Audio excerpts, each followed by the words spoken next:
இன்றைய காலகட்டம் என்பது சோம்பேறித்தனம் மிக நிரப்பப்பட்ட காலகட்டமாக இருந்து கொண்டு வருகிறது. அதுவும் நவீன உலகம் என்று சொன்னால் இன்னும் கொஞ்சம் அந்த சோம்பேறித்தனம் நம்மை பற்றி பிடித்துக் கொள்கின்றது. எனவே நவீன உலகம் என்பது மிகவும் கடுமையான ஒரு விஷயமாக இருந்தாலும் சரி, அந்த விஷயத்தை எளிதாக்கக்கூடிய ஒன்றாக இருக்கின்றது. ஒரு காலம் இருந்தது, அது எப்படிப்பட்டது என்று சொன்னால் நடைபயிற்சியும் வேலை செய்த உழைப்பும் இருந்தது. தவிர்க்க முடியாத விஷயமாக அந்த நடைபயிற்சியும் வேலை செய்த உழைப்பும் இருந்தது. ஆனால் இன்றைய காலகட்டம் என்பது எப்படி இருக்கிறது என்று சொன்னால் அனைத்தும் இலகுவாக்கப்பட்ட விஷயத்தில் நம்ம ஒவ்வொருவருக்கும் சோம்பேறித்தனம் தானாக ஒட்டிக் கொள்கிறது. பிரிட்டனில் நடந்த ஒரு ஆய்வு இப்படி கூறுகிறது, சோம்பேறித்தனம் என்பது ஒரு நோய்தான் என்று கூறுகிறது. எப்படி இயலாமைப்பட்ட ஒருவர், எப்படி நோய்வாய்ப்பட்ட ஒருவருக்கு இயலாமையில் சோம்பேறித்தனம் ஏற்படுமோ, அசதி ஏற்படுமோ, அதே போன்று சோம்பேறியும் வேலைகளை செய்யத்தான் தயங்குவான். இயலாமை போன்றுதான் சோம்பேறித்தனமும் ஒரு நோய் என்று பிரிட்டனில் நடந்த இந்த ஒரு ஆய்வு குறிப்பிடுகிறது. நமக்கு எல்லாம் தெரியும், நாம் சிறு வயதில் படித்திருக்கிறோம் இந்த முயல் ஆமை கதை. இந்த முயல் ஆமை கதையில் முயல் நல்ல ஓடக்கூடிய ஒரு விலங்குதான். ஆனால் அது ஆமை மிகவும் பொறுமையாக செல்லக்கூடிய அந்த ஆமையிடம் வெற்றி பெறாமல் தோற்று போய்விட்டிருக்கிறது. எனவே எவ்வளவு பெரிய வெற்றியாளர்களாக இருந்தாலும் சரி, இந்த சோம்பேறித்தனம் என்பது அவர்களை தாழ்த்தக்கூடிய ஒரு விஷயமாக இருந்து கொண்டு வருகிறது. அவர்களை தோல்வி அடைய வைக்கக்கூடிய ஒரு விஷயமாக இருந்து கொண்டு வருகிறது இந்த சோம்பேறித்தனம். முயல் என்பது மிகவும் வேகமாக முன் சென்றிருக்கிறது. ஆமை பின்னால் வந்து கொண்டிருக்கிறதை பார்த்து சோம்பேறித்தனம் பட்டு இன்னும் நிறைய நேரம் இருக்கிறது, சிறிது நேரம் உழங்கலாம் என்று உழங்கிய காரணத்தினால் ஆமை வெற்றி பெற்று விட்டது, முயல் தோல்வி அடைந்துவிட்டது. இதற்கெல்லாம் காரணம் இந்த சோம்பேறித்தனம் தான். சோம்பேறித்தனத்தினால் ஒரு கூட்டம் என்பது இறை கட்டளையை மீறக்கூடிய அளவுக்கு சென்றிருக்கிறது. அல்லாஹ் சுப்ஹானஹு வ தஆலா ஜெரீகோ மக்களிடம் கூறினார், நீங்கள் போரிடுங்கள், போர் செய்யுங்கள், நான் உங்களுக்கு வாழ்வதற்கு ஒரு இடத்தை தருகிறேன் என்று கூறினார். அப்பொழுது அவர்கள் என்ன தெரியுமா சொன்னார்கள்? ஃபத்ஹப் அன்த வ ரப்புக ஃபகாதிலன் இன்னா ஹாஹுனா காயிதுன். மூசா நபியிடம் கூறுகிறார்கள், யூதர்கள் மூசா நபி அலைஹிஸ்ஸலாம் அவர்களிடம் கூறுகிறார்கள், நீங்களும் உங்கள் ரப்பும் போய் போர் செய்து கொண்டு வாருங்கள், நாங்கள் இங்கே உட்கார்ந்து கொண்டிருக்கிறோம் என்று. சுப்ஹானல்லாஹ். அல்லாஹ் சுப்ஹானஹு வ தஆலா கட்டளை விட்டிருக்கிறான். அதை மீறி அவர்கள் சோம்பேறித்தனத்தினால் இங்கே உட்கார்ந்து இருக்கிறோம், நீங்களும் உங்கள் ரப்பும் போய் போர் செய்து கொண்டு வாருங்கள் என்று கூறியிருக்கிறார்கள். இது இறை கட்டளை மீறலுக்கு உச்சகட்டத்தில் இருக்கிறது இந்த சோம்பேறித்தனம் என்பதாகிறது. மனித குலம் மீறிய மிகப்பெரிய ஒரு இறை கட்டளை மீறியது இன்னொரு விஷயமாக இருந்து கொண்டு வருகிறது. அதற்கு அல்லாஹ் சுப்ஹானஹு வ தஆலா என்ன தெரியுமா சொன்னார்? இனி சாமானியர்கள் எந்த ஒரு ஆட்களுக்கும் எந்த ஒரு ஊரும் கிடையாது என்று கூறினார். ஃபைனஹா முஹர்ரமத்துன் அலைஹிம் 40 சனதன் யதீஹூன ஃபில் அர்த் வ லா தஸஅல் கௌமில் ஃபாஸிகீன். அவர்களுடைய வெற்றி என்பது 40 ஆண்டுகள் தாமதமானது. அந்த 40 ஆண்டுகளிலும் அவர்கள் இஸ்ரவேலர்களின் பாலைவனம் என்று அழைக்கப்படுகின்ற தீன் மைதானத்தில் சுற்றித் திரிந்து கொண்டிருந்தனர். திருக்குறள் என்பது மிகவும் சிறிய வார்த்தையில் மிகப்பெரிய ஒரு விஷயத்தை சொல்லக்கூடியதாக இருக்கிறது. அப்படி திருக்குறள் ஒரு இது வருகிறது, ஒரு வரி வருகிறது, குடி மனித குற்றம் பெருகும் மடி மனித மாற்ற உணர்ச்சியில் இருக்கு. இதற்கு மு கருணாநிதி அவர்கள் இலகுவாக அழகாக வரி கூறுவார்கள். சோம்பேறியானவரின் வாழ்க்கையில் குற்றம் பெருகிக் கொண்டே செல்லும், அவனுடைய குடும்ப கௌரவமும் குறைந்து கொண்டே போகும், அழிந்து போய்விடும் என்று. எனவே இந்த சோம்பேறித்தனம் என்பது மிகவும் கேடு கேட்ட ஒரு விஷயமாக இருந்து கொண்டு வருகிறது. மிகவும் சிறப்பு மிக்க புகழ் மிகுந்த உலகறிஞர் சிக்மண்ட் பிராய்ட் அவர்கள் இதற்கு இன்னொரு முறையில் அர்த்தம் சொல்வார். எப்படி என்று சொன்னால், ஒரு மனிதன் தவறை கண்டறிய வேண்டும் என்று சொன்னால் அதற்கு சரியான வழி என்று சொன்னால் சோம்பேறித்தனமாகும். எனவே இந்த சோம்பேறித்தனம் என்பது நம்மை தவறிடம் கொண்டு செல்லக்கூடிய ஒன்றாக இருக்கிறது. எப்படி இந்த சோம்பேறித்தனம் தவறிடம் நம்மை சென்று கொள்ளக்கூடியதாக இருக்கிறது என்று சொன்னால், சோம்பேறி என்பவர் தயங்குவான், வேலை செய்வதற்கு தயங்கக்கூடியவராக இருப்பான். அதனால் அவன் வாழ்நாளை மிகவும் எளிதாக கடத்த யோசிப்பான். இதில் அவன் சோம்பேறித்தனத்தில் குறுக்கு வழியை எதிர்பார்ப்பான். அந்த குறுக்கு வழியில் தவறு ஏற்படுகிறது. ஒரு பத்திரிகை வருகிறது என்னவென்று சொன்னால், தன்னுடைய குடும்பத்தில் உழைத்து போடக்கூடிய ஒரு தந்தை சோம்பேறித்தனப்பட்டு விட்டு தன்னுடைய மகளை பாலியல் தொழிலில் ஈடு செய்யப்பட்டிருக்கிறார்கள். இது மிகவும் ஒரு ஆபத்தான ஒரு விஷயமாக இருந்து கொண்டு வருகிறது. அல்லாஹ் நம்மை பாதுகாப்பானாக. ஆமீன். எனவே இந்த சோம்பேறித்தனம் என்பது மிகவும் ஒரு கேடுகெட்ட ஒரு விஷயமாக இருந்து கொண்டு வருகிறது. அது குறுக்குவழியில் செல்ல வைக்கும் பொழுது அதில் நமக்கு தவறு ஏற்படுகிறது. அல்லாஹ் சுப்ஹானஹு வ தஆலா கூறினான், லா யகூன ஸலாத இல்லா வ ஹும் குஸாலா. அவர்கள் சோம்பேறித்தனமாகவே தொழுவார்கள். யாரும் பார்க்கவில்லை என்றால், யாரும் அவர்களை கண்காணிக்கவில்லை என்றால் அவர்கள் தொழுகையை கூட விடுவார்கள் என்று அல்லாஹ்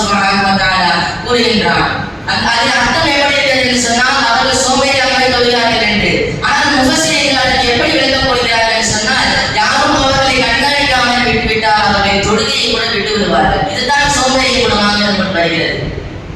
யாரும் மனிதர்களுக்கு முன் ஒருபடியும் யாரும் பார்க்காத பொழுது ஒரு மாதிரி இருப்பவன் முனாஃபிக் என்று அரபில் சொல்வார்கள், நயவஞ்சகர் என்று தமிழில் சொல்வார்கள். இப்படிப்பட்ட இந்த நயவஞ்சகர்களுக்கு நாளை மறுமையில் மிகவும் கடுமையான தண்டனை இருக்கிறது என்று சொல்லி அல்லாஹ் சுப்ஹானஹு வ தஆலா குர்ஆனில் கூறிக்கொண்டே இருக்கின்றான். அவ்வளவு ஒரு கேடுகெட்ட விஷயமாக இருந்து வருகிறது இந்த சோம்பேறித்தனம். அல்லாஹ் சுப்ஹானஹு வ தஆலா மக்கள் மிகவும் உற்சாகத்துடன் இருக்க வேண்டும் என்று தான் ஆசைப்படுகின்றான். அல்லாஹ் சுப்ஹானஹு வ தஆலா இப்படி கூறுகின்றான், யா யஹ்யா ஹுதில் கிதாப பிகுவத்தி வ ஆதீனாஹு ஹுக்ம சபிய்யா. யஹ்யா அலைஹிஸ்ஸலாம் அல்லாஹ் சுப்ஹானஹு கூறுகின்றான், யஹ்யாவே நீங்கள் இந்த வேதத்தை நல்ல பற்றி பிடியுங்கள், நல்ல உற்சாகத்துடனும் ஆரோக்கியத்துடனும் நல்ல சக்தியுடனும் பிடிங்கள் என்று. இதற்கு காரணம் என்னவென்று சொன்னால் அல்லாஹ் சுப்ஹானஹு வ தஆலா வேதத்தை படிக்கின்ற பொழுதும் அதை சொல்லிக் கொடுக்கின்ற பொழுதும் உற்சாகத்துடன் இருக்க வேண்டும் என்று சோம்பேறித்தனம் படக்கூடாது என்று கூறுகின்றான். எனவே இந்த சோம்பேறித்தனம் என்பது அல்லாஹ்விற்கும் பிடிக்காத ஒரு விஷயமாக இருந்து வருகிறது.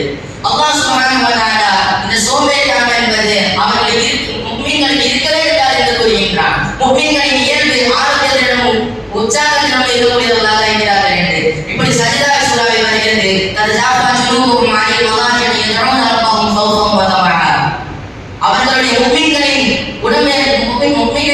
முஃமின்கள் என்பவர்கள் தஹஜ்ஜுடைய நேரத்தில் இரவுடைய நேரத்தில் அவர்கள் எழுந்து தொழக்கூடியவர்களாக இருப்பார்கள். பயத்தினாலும் ஆசையினாலும் அவர்கள் எழுந்து தொழக்கூடியவர்களாக இருப்பார்கள் என்று அல்லாஹ் சுப்ஹானஹு வ தஆலா குர்ஆனில் முஃமின்களை இப்படி பாராட்டுகின்றான். இதற்கு காரணம் அவர்கள் சோம்பேறித்தனம் இல்லாமல் உற்சாகத்துடன் இருந்ததனால்தான்.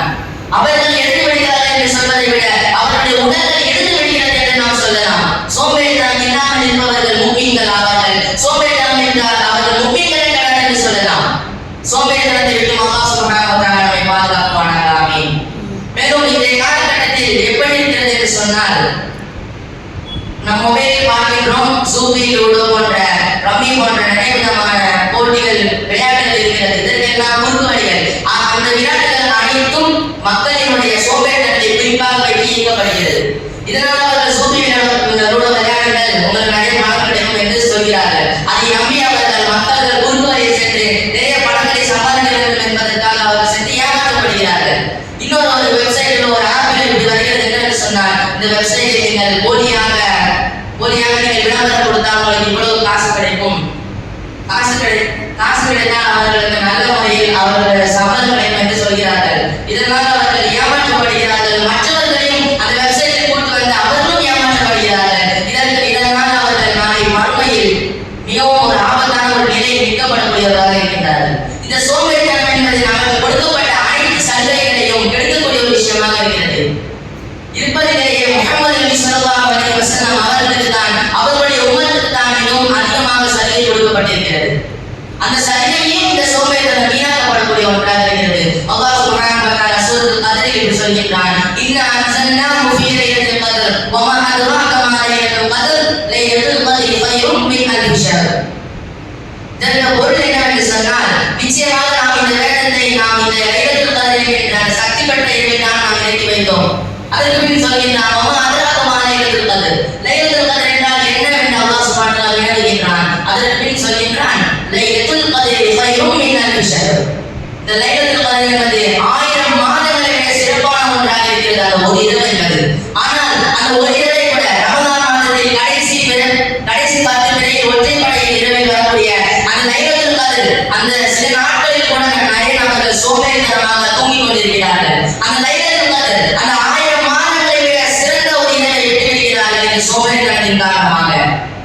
மக்கள் அந்த லைலத்துல் கத்ர் இரவில் நிறைய நன்மைகள் செய்ய வேண்டும் என்று தான் நபி ஸல்லல்லாஹு அலைஹி வஸல்லம் அவர்கள் இதை கூறினார்கள். ஆனால் மனிதர்கள் எப்படி இருக்கிறார்கள் என்று சொன்னால், சோம்பேறித்தனத்துடன் உறங்கி கொள்ளக்கூடியவர்களாக இருக்கின்றார்கள். அந்த லைலத்துல் கத்ரை விடக்கூடியவர்களாக இருக்கின்றார்கள்.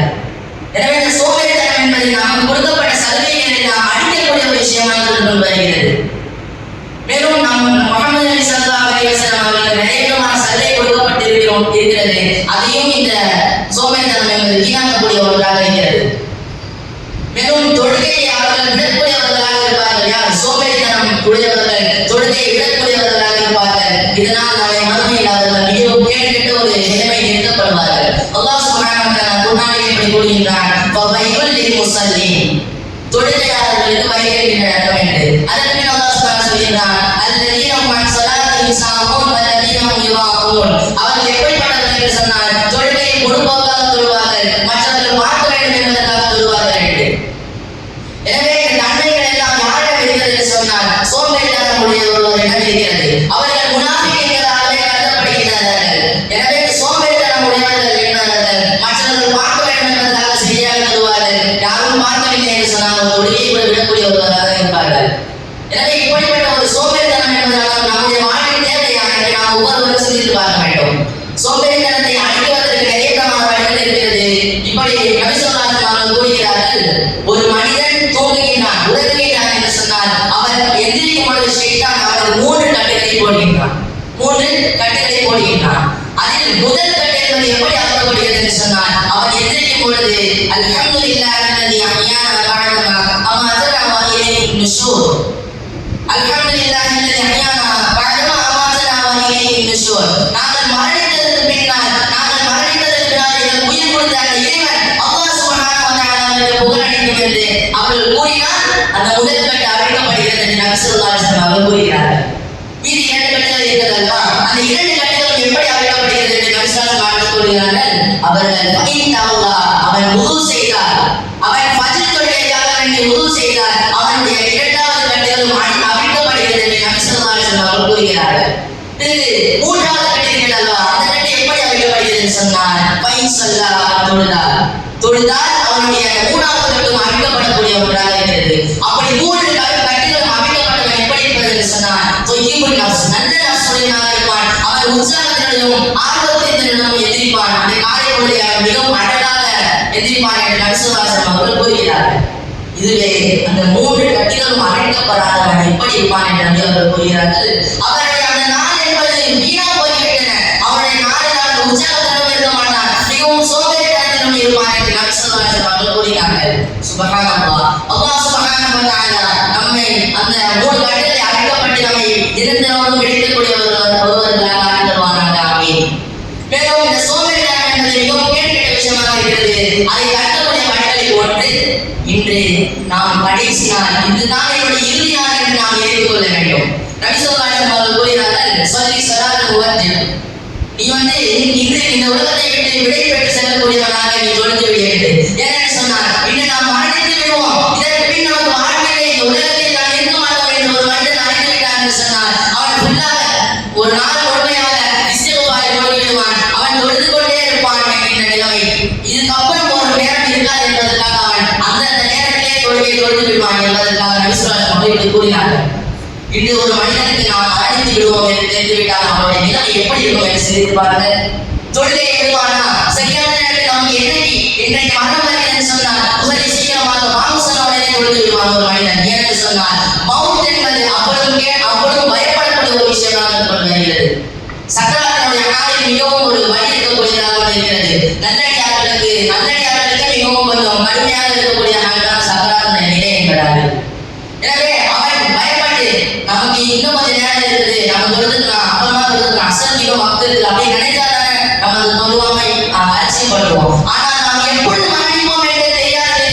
நாம் எவ்வாறு நாம் அடுத்த நிமிடத்துடன் மரணித்து விடலாம் என்கின்ற பொழுது நாம் எப்படி அதை அலட்சியமாக்கும் என்பதற்காக நபி ஸல்லல்லாஹு அலைஹி வஸல்லம் அவர்கள் இவ்வளவு அழகாக கூறியிருக்கிறார்கள். மேலும் இந்த சோம்பேறித்தனத்தை விடுவதற்கு நபி ஸல்லல்லாஹு அலைஹி வஸல்லம் ஒரு துஆவை கற்றுக் கொடுக்கிறார்கள் தன்னுடைய உம்மத்தாருக்கு. அந்த துஆ என்ன சொன்னால், அல்லாஹும்ம இன்னி அஊது பிக மினல் அஜ்ஸி வல் கஸல் வ அஊது பிக மினல் ஜுபனி வல் புக்ல் வ அஊது பிக மின் கலபத்தி தைனி வ கஸ்ரி ரிஜால். இறைவா, நான் இயலாமைப்படுவதிலிருந்தும் நான் சோம்பேறித்தனப்படுவதிலிருந்தும் என்னை பாதுகாப்பாயாக. இறைவா, நான் கோழையாகிறதிலிருந்தும் நான் நட்சத்திரப்படுவதிலிருந்தும் என்னை பாதுகாப்பாயாக. இறைவா, நான் என்னுடைய கடன் அதிகரித்ததிலிருந்தும் மற்ற மனிதர்கள் என் மீது ஆதிக்கம் செலுத்துவதிலிருந்தும் என்னை பாதுகாப்பாயாக என்று நபி ஸல்லல்லாஹு அலைஹி வஸல்லம் அவர்கள் கேட்டிருக்கிறார்கள். அதுவும் குறிப்பாக சோம்பேறித்தனத்திற்கு பிரத்யேகமாக துஆ செய்திருக்கிறார்கள் நபி ஸல்லல்லாஹு அலைஹி வஸல்லம் அவர்கள். எனவே இந்த சோம்பேறித்தனத்தினால் நம்முடைய ஈமான் கூட பிடிக்கப்படுவதற்கு வாய்ப்பு இருக்கிறது. சோம்பேறி தொழுகை தொழுது கொண்டே இருக்கிறவன் அவன் சோம்பேறித்தனம் வந்துவிட்டால் அவன் தொழுகை விடுவான். இதுதான் அவனுடைய ஈமானுடைய அந்த லெவல் என்பது குறைந்து கொண்டே செல்லக்கூடியதாக இருக்கிறது. அதற்கு தான் நாம் ஒவ்வொரு பக்து முடிந்ததற்கும் இந்த துஆவை ஓத வேண்டும். ரப்பனா லா துஸிக் குலூபனா பஅத இத் ஹதைதனா வ ஹப் லனா மின் லதுன்க ரஹ்மத்தன் இன்னக அன்தல் வஹ்ஹாப். இறைவா, எனக்கு நீ நேர்வழி கொடுத்ததற்கு பின் நீ என்னுடைய ஈமானை பிடிக்கிறாரே என்று நாம் ஒவ்வொருவரும் ஒவ்வொரு பக்து முடிந்ததினாலும் நாம் துவா செய்ய வேண்டும். ஏனென்று சொன்னால் எந்த நிலைமையிலும் நம்முடைய ஈமான் என்பது விடுதப்படலாம். சஹாபாக்கள் பயந்ததில் மிகவும் எளிதான மிகவும் நிறைய விஷயத்தில் பயந்தது என்னுடைய ஈமான் பிடிக்கப்பட்டு விடுவான் என்பதற்காக தான். அதனால் தான் நாம் ஒவ்வொரு பக்து முடிந்ததும் இந்த துவாவை நாம் ஓதி பார்க்க வேண்டும். ஓதி ஓதி நாம் அல்லாஹ்விடம் மிகவும் பிரார்த்தனை செய்ய வேண்டும். அதே போன்று நபி அவர்கள் சொல்லிக் கொடுத்த அந்த சோம்பேறித்தனத்தை விட்டும் இயலாமையை விட்டும் மற்ற விஷயங்களை விட்டும் பாதுகாப்பு தேடப்பட்ட அந்த துவாவை நாம் ஓதிக்கொள்ள வேண்டும். எனவே இத்தனை சிறப்பு மிக்க அந்த துவாவையும் இந்த இரண்டு துவாக்களையும் நாம் ஒவ்வொரு பக்தியும் ஓதுவதற்கு அல்லாஹ் சுப்ஹானஹு வ தஆலா தௌஃபீக் செய்வானாக. ஆமீன். மேலும் ஷைத்தான் எப்படி ஒரு மனிதனை வழிகெடுக்கிறான் என்றால், ஷைத்தான் என்பவன் நீ செயலை செய்யாத ஒரு நல்ல அமலை செய்து விடாது என்று சொன்னால் அவன் அந்த அமலை செய்து விடுவான் என்று நிச்சயமாக ஷைத்தானுடைய செயல் தான் என்று அந்த மனிதன் கண்டறிந்து விடுவான் என்பதற்காக ஷைத்தானுடைய அந்த வசியப்படுத்தும் முறை என்னவென்று தெரியுமா? இன்னும் சிறிது நேரம் இருக்கிறது அல்லவா, நீ கொஞ்ச நேரம் கழிச்சு நீ இதை தொழுதுக்கோ, இன்னும் கொஞ்ச நேரம் கழிச்சு நீ சொல்லாத சொல்லிக்கோ, இன்னும் கொஞ்ச நேரம் கழிச்சு நீ இருக்க செஞ்சுக்கோ என்பதுதான். எனவே ஷைத்தானுடைய முதல் தோன்றுதல் என்பது சோம்பேறித்தனத்தை உருவாக்கக்கூடிய ஒரு விஷயமாக இருக்கிறது. சோம்பேறித்தனம் என்பது மனித வாழ்க்கையில் இல்லாமல் வரக்கூடிய ஒரு விஷயமாக இருந்து கொண்டு வருகிறது. இதனால் நாளை மறுமையில் அவர் மிகவும் கேடுகெட்ட நிலைமையில் நிற்கக்கூடியவராக இருக்கின்றார்.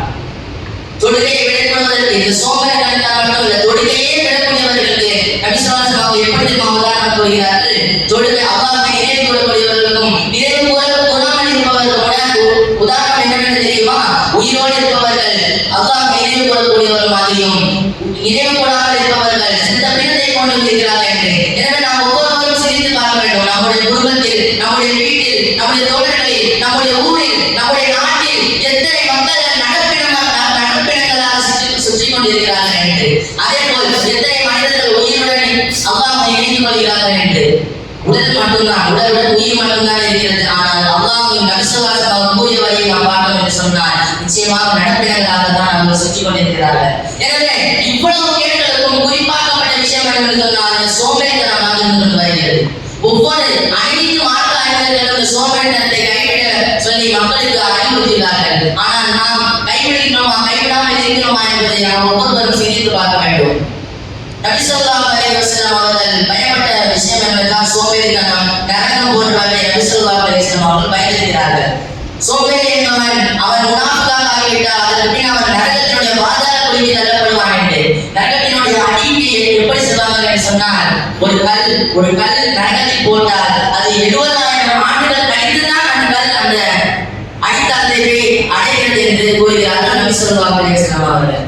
எனவே அவ்வளவு ஒரு மிகப்பெரிய கொடூரமான நரகத்தில் முனாஃபிக்கீன்களை, நயவஞ்சகர்களை அவ்வளவு அடியில் போட்டு எரித்தால் என்ன நடக்கும் என்பதை நாம் ஒவ்வொருவரும் சிந்தித்து பார்க்க வேண்டும்.